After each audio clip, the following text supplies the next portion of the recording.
Bonjour et bienvenue. Ici le Steve, bienvenue sur la chaîne de la luxure. J'ai vu passer cette information et ça m'a bien amusé. J'adore parler de nouvelles technologies, ça me passionne. Et j'ai vu passer ça, alors vous savez, de plus en plus hein, sur les réseaux sociaux, Facebook, Twitter, tout ce que vous voulez, c'est la guerre de l'information, c'est la guerre de la propagande, ça va dans tous les sens. Évidemment, les gens bombardent d'informations, de fausses informations pour essayer de faire pencher la balance d'un côté ou de l'autre, surtout en période d'élection. Et évidemment, là, c'est les périodes d'élection américaines, donc ça va y aller à fond. Ça a déjà commencé énormément. Et on sait que depuis quelque temps, les réseaux sociaux ont mis des garde-fous en place pour éviter justement les trolls massifs ou les bots massifs qui répètent une information en boucle, peu importe si elle est vraie ou pas, c'est pas grave. Mais en tout cas, alors c'est vrai qu'ils sont hautement critiquables, ces bots, hein, je l'ai déjà évoqué par le passé, notamment que certains, surtout sur Facebook, sont assez orientés quand même, mais bon. Bref, ils ont essayé quand même de mettre des mesures en place pour se protéger un petit peu de ces bots, de ces trolls massifs, hein, de ces troll farm, hein, des fermes à trolls, évidemment. Tel qu'on élève des trolls voilà, directement dans des fermes, et puis on les lâche directement. Alors, qu'est-ce qui s'est passé? Maintenant, on utilise des adolescents. Eh oui, c'est génial, c'est la nouvelle tendance. Un groupe conservateur a utilisé une bande d'adolescents pour échapper à la modération Twitter et Facebook. Eh oui, une façon d'éviter que vos messages pro-Trump répétitifs, ça, c'est le journaliste, je ne sais pas si c'est le groupe conservateur qui faisait ça, mais bref, soit étiqueté. Si eux, ils le font, il y en a d'autres qui le feront. Je veux dire, c'est pas forcément ciblé contre une personne. Bon, surtout si c'est efficace. Soit étiqueté comme appartenant à un robot et d'embaucher des adolescents en Arizona pour qu'ils se comportent comme des robots. Et c'est exactement ce que le Washington Post rapporte que le groupe conservateur Turning Point Action a fait. Ces enfants ont posté des messages tels que « Ne faites pas confiance au docteur Fauci ». C'était le docteur Fauci, c'est celui qui était le patron de la CDC, hein, celui qui était en charge de donner les instructions pour lutter contre le Covid. Bref, je passe en passant.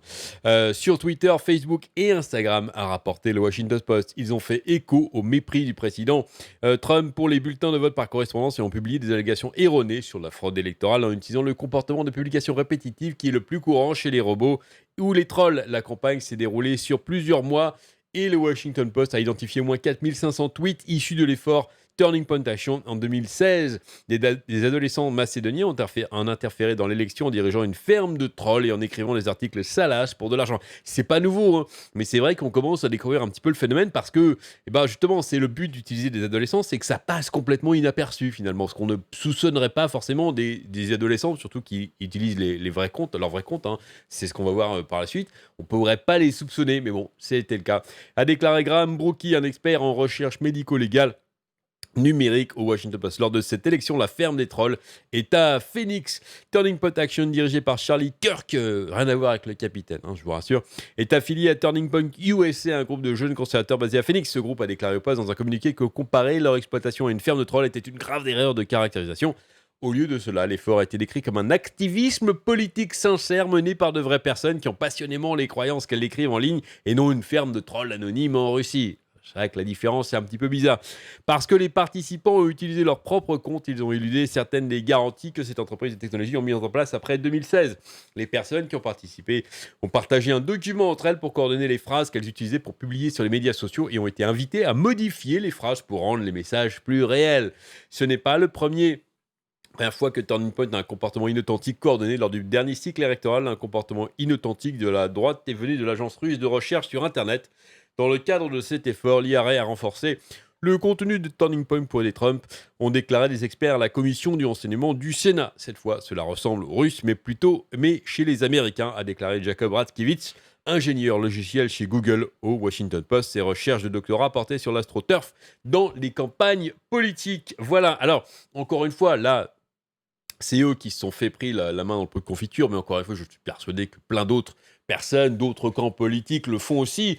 Évidemment, on veut faire passer des messages politiques, des phrases, hein, des catchs, du buzz, donc on envoie des infos, alors, vraies ou pas, là n'est pas le problème, mais on veut absolument que cette info soit intégrée par la plupart des gens, et donc on essaye de la faire partager un maximum. Plus ça passe, plus c'est visible, et bien plus on a de chances que ça imprègne l'esprit des gens. Alors d'habitude, on peut faire appel à des bots qui balancent avec des faux comptes, mais ça, comme je l'ai dit, Twitter, Facebook, peu importe, ils mettent de plus en plus d'autres bots, hein, pour contrer ça et des mesures sauf pour, eh bien, contrer ces bots, pour effacer tous ces messages, tous ces trucs qui polluent vraiment. Et donc, ce qu'ils ont trouvé, en fait, finalement, c'est de faire appel, eh bien, à des adolescents, et oui, qui vont publier les messages avec des instructions de modifier des fois légèrement les phrases, parce que c'est vrai que, bah, les ados, qui publient avec des vrais comptes, finalement, eh ben, ils passent au travers ils sont passés au travers des filtres, parce que c'est pas évident, hein, de tout filtrer. Je rappelle qu'il y a quand même pas mal de messages qui circulent par jour sur Twitter et sur Facebook.